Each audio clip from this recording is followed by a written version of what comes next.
All right, welcome in. Your friend Cliff here, back with another retro adventure with the PlayStation 2. I just got a PlayStation 2. I got the little mini, whatever, the smaller version. I found it at I don't know, some kind of weird outdoor bazaar thing. I got it for like, I think $70 with a controller, memory card, and like a game. So, I don't know. So I've been diving into the PS2 library. I'm trying to buy a lot of games that I don't have or can't, that were just already on the Xbox, so I don't need two of them. So I'm getting all like the exclusives and whatever on PlayStation 2. Just games that just I'm not doubling my library. But yeah, it's been a fun journey so far. I'm going to show about 9 games here. I normally do 10, but I don't know. I forgot to pick a 10th game. As you guys know, this is a no frills channel. There's no real budget for this channel, so mistakes are always going to happen. And the PS2, man, the best-selling console, I believe, of all time. I'm really enjoying the library so far.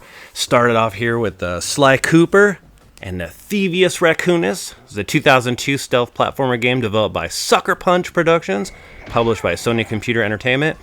The game here follows Sly Cooper and his gang, Bentley the Turtle and Murray the Hippo, on their missions to recover the lost pages of the Thievius Raccoonus, a book listing every thieving technique created by Sly's ancestors. And they're trying to get that back from a rival gang known as the Fiendish Five. Yeah, this is a pretty fun game series so far. Pretty far into it, I think. No, I think I'm only like 20% in. So yeah, that's not that far. But I do have the other ones. I've been collecting them, been going to certain expos and whatnot, and trying to find like all of them. And yeah, so I can't wait to play the other ones after this. This has been fun so far, though, for sure. Worth the hype from all my friends. Everyone's like, dude, you've got to play the Sly Cooper series. And here we are.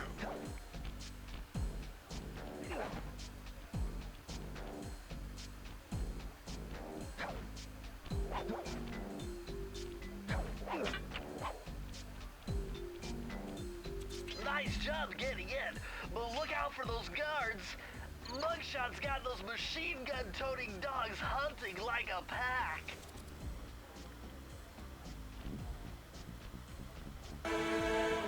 Alright, this takes us to Puzzle Quest. This is an interesting one. I'm kind of a fan of RPGs. I'm very, very picky, I guess, on what RPG ones I'll play. But I do love puzzle games, and this mixes the two. Puzzle Quest Challenge of the Warlords is a 2007 puzzle game that has RPG and tile matching elements combined. This was developed by Steve Faulkner. He's an Australian game developer and was published by D3 publisher. The story of Puzzle Quest here is based on Warlords game universe, so if you're familiar with that, I am not. Players will play here as a character that has various statistics such as combat ability, morale, and magic affinity. Characters' predisposition towards individual attributes and spells will be determined basically by a selection of who you pick at the start of the game. During the play here, you'll take on quests as part of the main storyline, as well as accept side quests in order to gain items, experience, and gold. Gold can be used to buy equipment that offers bonuses in combat, or it can be used to build up a citadel that unlocks additional content and customization for your character. So, yeah, as you can see here, it had been a while since I played this. I just wanted to show it because I'm not sure how many people are familiar with this game. So yeah, I kind of got my ass handed to me a little bit in this clip. You can see the other dude on the other side of the computer is relishing in my mistakes. So yeah, I like this one. Once you get the moves down, the matching down, pretty awesome. Yeah, it takes us into Ghost Hunter here. This is a 2004 third-person shooter developed by Ski Cambridge Studio and published by Sony Computer Entertainment. The game is based primarily around ghost hunting, so obviously, right, the name's Ghost Hunter. It tells the story of Lazarus Jones, a rookie detective with the Detroit Police Department, who accidentally releases a group of imprisoned ghosts from their confinement. When one of the ghosts kidnaps his partner, Jones must enter the ghost realm to track her down. So who you gonna call? Nope, not them. Not those guys. But I suppose busting does make you feel good in this game. That's also weird to say out loud. Yeah, I am enjoying this one. Didn't show off the best shooting skills here in this clip. I was a little rusty when I was playing it. This is as far as I've gotten so far. You do have like this little disc too that like you can throw at your enemies and kind of capture them, like the bigger bosses and stuff, once you've worn them down. So yeah, the mechanics on this one's pretty fun.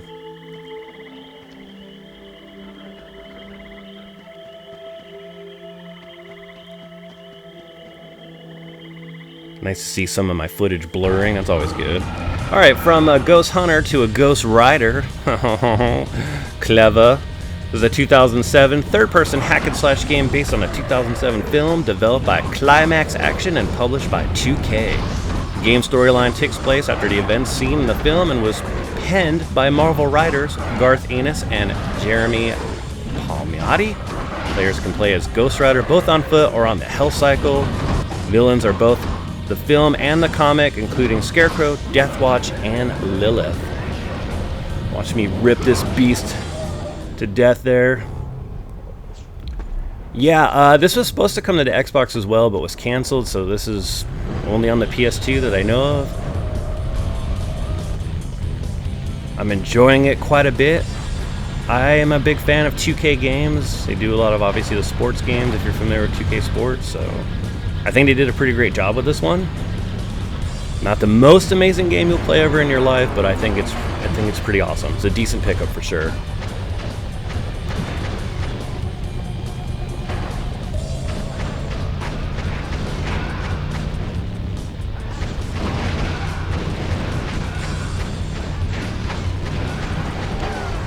Whoops. All right, Ratchet and Clank. Cannot play PS2 without playing the Ratchet and Clank series. I was told to start with this one. I was told by a few friends that this one was the best. This is Ratchet and Clank Up Your Arsenal, 2004 third-person shooter platform video game developed by Insomniac Games and published by Sony Computer Entertainment. While playing chess in their penthouse in the Bogon Galaxy, Ratchet and Clank receive word that Ratchet's home planet, Veldin, is under attack by an army of Thyronoids? Alright. Posing as an officer in the Galactic Rangers, he leads an assault that drives off the invaders, who appear to use very sophisticated weapons and equipment. Who is behind the attack, you ask? Well, you'll have to play. Stop being lazy. I can't do everything for you people. It's a pretty awesome game, though. I'm enjoying it. I did buy a few other ones, so they're also sitting here on the backlog pile on my floor.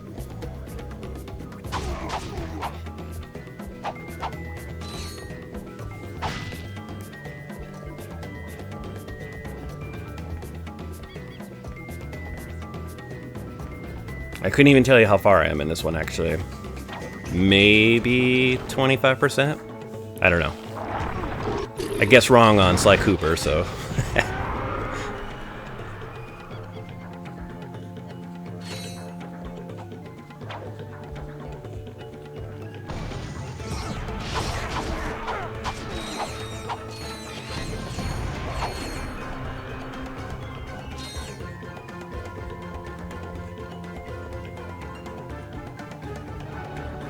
Alright, as a fan of sci-fi films, 1950s sci-fi films, this game, man, is just freaking awesome. This is War of the Monsters, a 2003 action fighting game developed by Incog Inc. Entertainment, published by, that's right, Sony Computer Entertainment. The game is set in the aftermath of an alien invasion of Earth, where the hazardous fuels have spawned giant monsters that battle one another in city environments. And yes, the game pays homage to kaiju films, and of course 1950s science fiction films. So see, that worked out. That worked out for this clever script that I use when I narrate games. So yeah, this is a great one. I picked a robot because, I mean, come on, who doesn't love robots? And the fighting is decent. There's also story mode. There's a lot of options in this game, so I just have it set here on just like it just keeps going, relentless, mindless violence. So.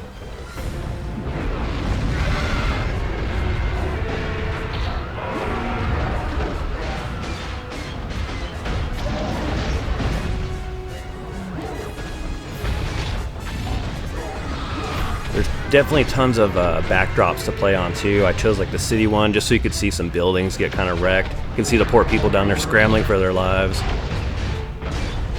Yeah, this is an amazing game. A lot of fun.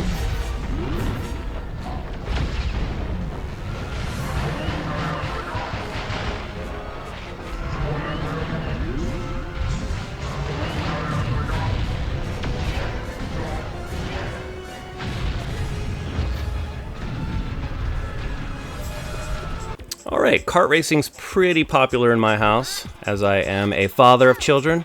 This is Space Race, originally for the Dreamcast. Got ported over here to the PS2 in 2002. Kart style racer. It was published by Infogrames and developed through Infogrames' own Melbourne House studio. Play and race against characters in the Looney Tunes world. There are 8 selectable characters, ranging from Bugs Bunny to Wile E. Coyote, with 12 racetracks being in the game. Each track has these Acme boxes with gags in them that act as power-ups, like most kart racing games. And then the gags, of course, include things such as anvils, pianos, and black holes. Along the tracks here are the green canisters that you can pick up right there. If you get 5 of those, you get like a big turbo boost. There's some modes in here that featured as single or multiplayer, which can go up to 4 players for racing, challenge, and Acme events.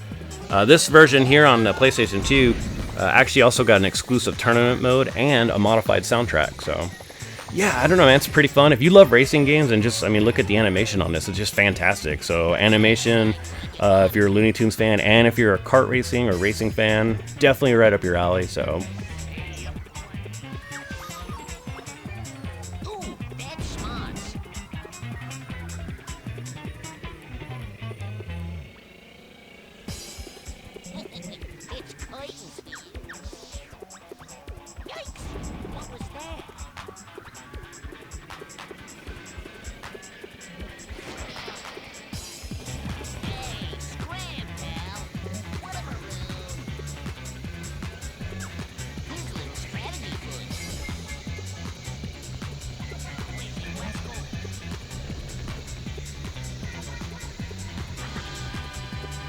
Not too shabby. Second place.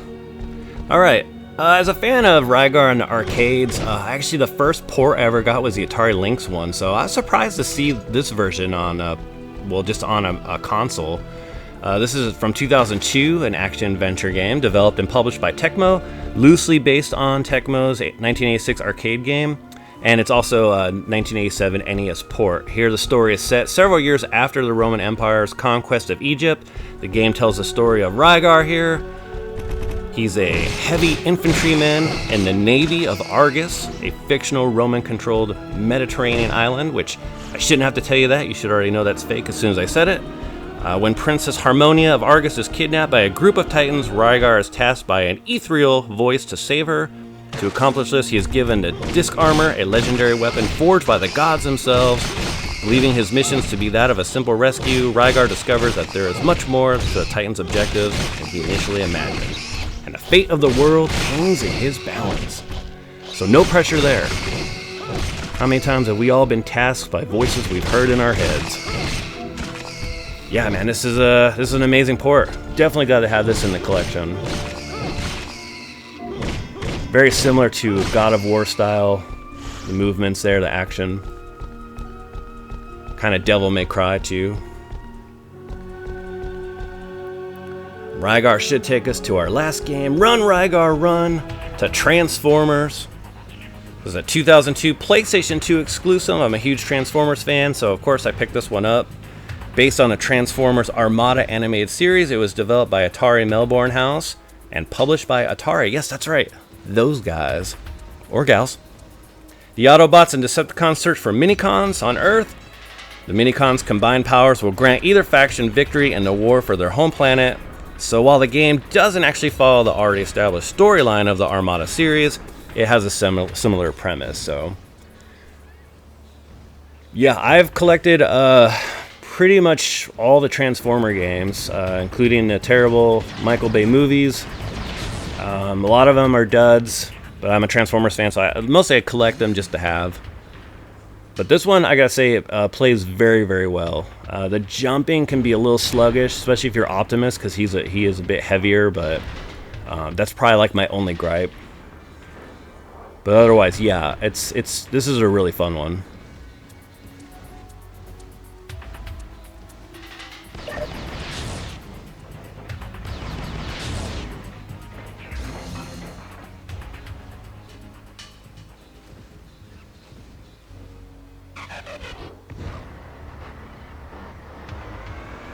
Yeah, transforming into a vehicle mode is push of a button.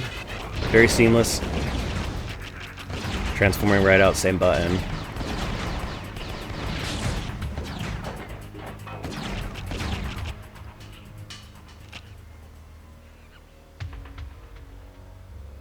Look at Optimus, alone with his thoughts. I forgot what I was doing in that clip.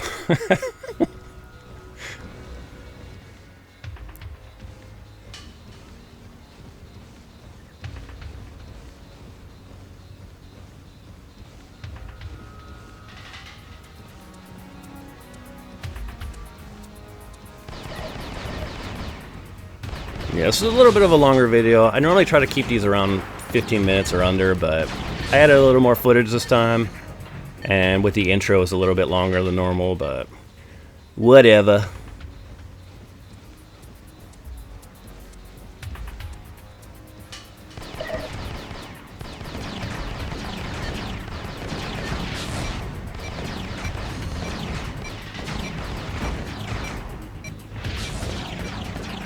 And as always, as I like to say, if you've made it this far, thank you for watching. I have no idea what the next video is, but we'll see you then. Take care!